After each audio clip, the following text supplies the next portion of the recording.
Oh bon, peuple congolais, au bazar dans le monde entier, et en Asie, et en Amérique, et en Europe, boyebi ke na bokili ya théâtre toyuti okufela moko ya biso ya bagénéraux ya Chic-Choc Loenge ezali bongo mangbawu ndenge wana toyuti operdre ye toujours na maladi oyo ozomona ezotambola nyonso partout na monde entier ebendi mpe moko na biso bon toza na mingi ya koloba te ke mais toyebisa bino kote informe bino ke mangbawu ndenge wana akufi apasaka na Chic-Choc Loenge tozalaka na ye tozalaka mpe bien to sepela to sala makambo nyonso tu donc oya bolamu oya malamu na ya mabe donc tozalaka ensemble toki ba master mais ya sili kotika biso ya tamboli bon eza rien eza nzela biso nyonso mais to informe bino kaka malgré mois passé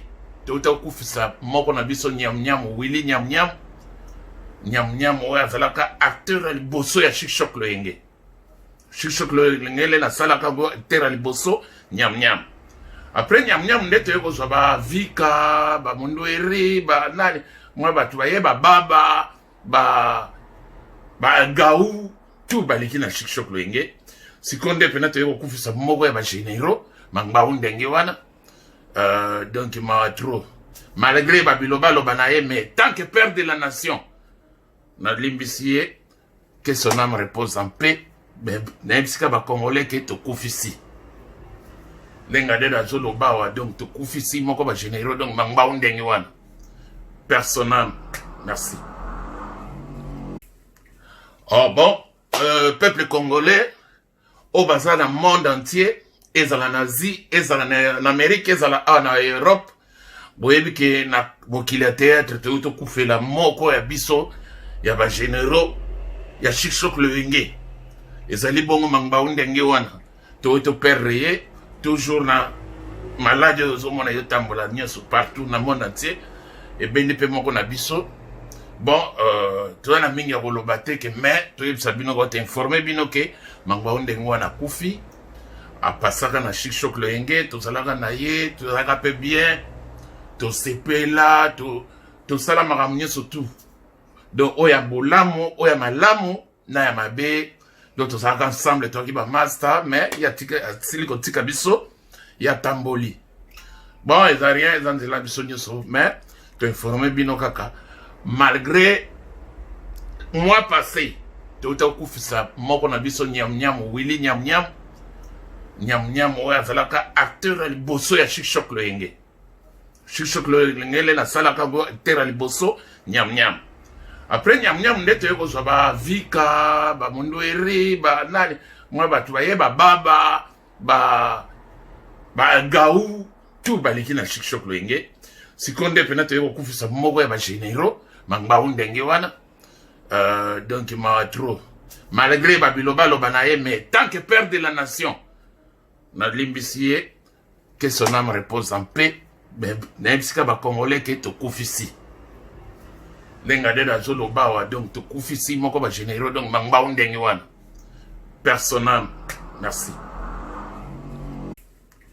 Oh bon, peuple congolais au bazar dans le monde entier et en Asie, et en Amérique, et en Europe, boyebi ke na bokili ya théâtre toyuti okufela moko ya biso ya bagénéraux ya Chic-Choc Loenge ezali bongo mangbawu ndenge wana toyuti operdre ye toujours na maladi oyo ozomona ezotambola nyonso partout na monde entier ebendi mpe moko na biso bon toza na mingi ya koloba te ke mais toyebisa bino kote informe bino ke mangbawu ndenge wana akufi apasaka na Chic-Choc Loenge tozalaka na ye tozalaka mpe bien tosepela tosala makambo nyonso tu donc oya bolamu oya malamu na ya mabe donc tozalaka ensemble toki ba master mais ya sili kotika biso ya tamboli bon eza rien eza nzela biso nyonso mais to informe bino kaka malgré mois passé touta okufisa moko na biso nyam Willy nyam oyo azalaka acteur ya liboso ya Chic-Choc Loenge Chic-Choc Loenge la sala kabo acteur ya liboso nyam Après nyam nde toye kozwa ba Vika, ba Mondweri, ba nani, moi ba tubaye ba Baba, ba Gaou, tout baliki na Chic-Choc loyenge. Sikonde pena toye kokufisa moko ya ba généraux, mangbaou ndenge wana. Donc ma trop. Malgré ba biloba loba na ye, mais tant que père de la nation, na limbisiye, que son âme repose en paix, na bisika ba Congolais ke to kufisi. Donc to kufisi moko ba généraux donc mangbaou ndenge wana. Personnel, merci. Salut à tous, regardez cette vidéo. Cette femme avait égaré son portefeuille dans un café-resto sans se rendre compte. Et cet homme qui l'a su est sourd-muet.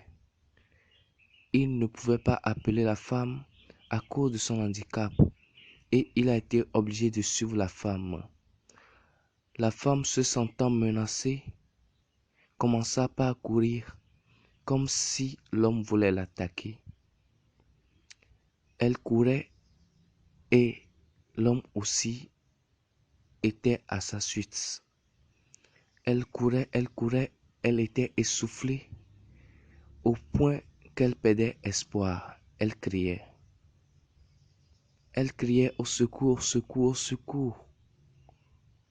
Et bientôt, elle est arrivée près d'un jeune homme, des bandits, des gangsters, à qui elle narra son histoire. Elle a tout juste dit au gang que cet homme voulait lui faire du mal, ou l'escroquer, ou mieux, la voler. Elle s'est confiée au gang qui, dans leur ignorance, voulait la protéger. Elle a narré son histoire et les jeunes hommes se sont dit qu'ils entendront plutôt le jeune homme. Et voici le jeune homme qui est arrivé et sans demander ce qui se passait, ils se sont attaqués au jeune homme. Ils l'ont frappé à mort sans demander qu'il s'exprime.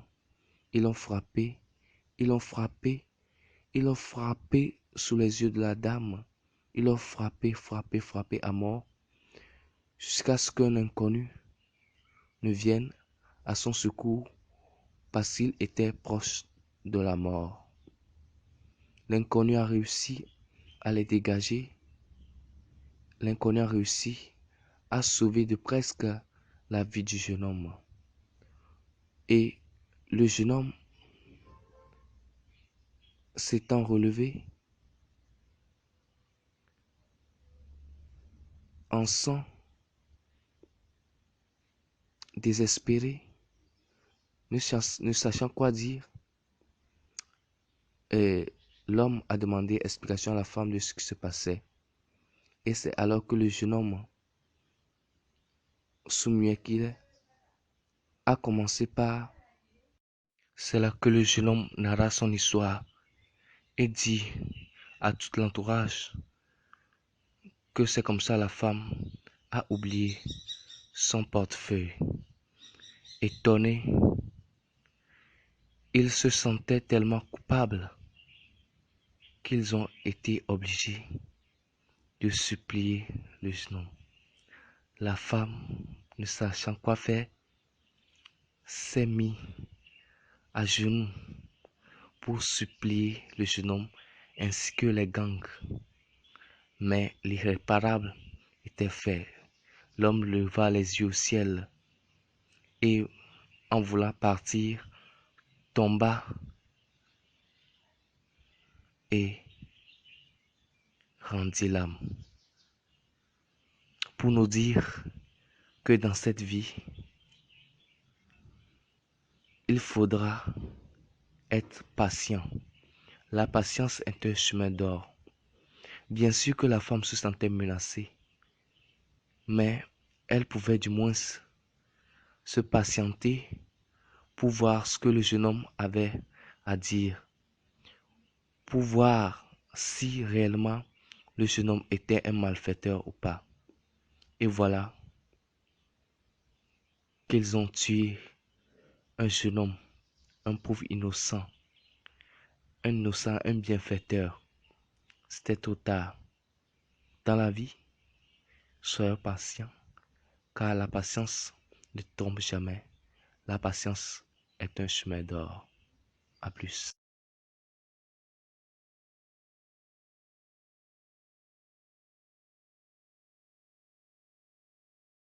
Lenda za kamutetile. Lemba. Même président Gabon. Ali Bongo Dim. Mutetile. Oh, tungulunga. Oh, mutetile. Ba échoué quand so ba ni mission na ba échoué quand Tala Lumumba a outé na prison, ti na premier ministre. Ba échoué jamais. Ono tetela ke mafumbe ngolo bani. Ono tetela ke mafumbe. Mutetela azamo umbu ya mutu te. Dono ndeza ne kono o coloniser bango te. Ebi pole babe ngomba tetela. Na subana. Mundele tangwa. Ba ku dijoko yoka te, ça biloko mo ko ede yo. Mundele tangwa yaka. Albi regarde cette tête là. Donc ndemunda ba ki cette tête là ba ko no regarde les têtes là. Yango ba mi commencer ba tête là. Donc eza cette tête là. Kasi tangu mundele la uti zamba bomini ya papa. Mais pas ku ndenge ya makileta ngana nzoto boyi. Mundele regarde les sang coule. Ya bien, mundele biso to sabato sankuru. Yango ba pesa territoire bango kombo sankuru. Oh, donc mundela moi makila ndenge za kupika. Regarde les sankuru habité. Mundele biso mboka sezali sankuru. Ah, baza ba territoire sankuru. Et kasi, ya moi papa wemba même ti ayeli biso ba griffe ba japonais. Ah, Yokohama. Fukushima. Ah, Fukushima. Na kitetela pesa. Nani nini griffe nini Yamamoto. Sona lubiyo siko lungwa siko na bakongo okukota kunango ngaka mingi. Nani nga batetela parce que ba échoué kate. Mutete soko banilika munaka na roti na suka. Et pas za muumbu ya mutu te. Ezaka kwa bino papa so ba ya ba lele na famille ba lebi mo kepete. Mutete ba ya gete. Mutete la za bololo e simba te suka bandika matina suka. Mo papa wemba eloko suka bete na batu ezani ni. Mo ne asuka na prison. Abi pati, bangone so bana sawa. Bangona sama peka na ngai. Na sewa. Na sawa jenga na tami pa bana. Na chaki boy. Bangona so Bana Porto, bana Londres, bana Paris, bana Rimani, bana Bruxelles. Boye Belé. La grande convention ya Bundagalesa. Papa Walesa. Na yemi te suki na tinda yi. Jésus-Christ mtatinda yi. Boya et Belé, donc du date de 26 au 27 2000, les 26, hein, les 26, là, les 27 août 2017. Batata baba ndoki, oya bomba ndoki na ina sali peka, aya ni bela. Kwa ozara makata, ezara suka. Naso yebuza bino batatu baba ndoki soko moni mwana zo dia mingi yaka na ye ba dimine ku dia soko koma na 80 degrés walesa ko diminango 10 degrés nzambe ya walesa naso yebuza bino batatu baba ndoki ba jeune fille le 26 au 27 août 2000 yoka no 2017 et ça sera hein? Batata et Rosala de 15h de 13h à 22h. Oh asimana liboko ya welesa te aya déjà mis tout. Tala angaya a welesa sale welesa. Nzaba welesa sale.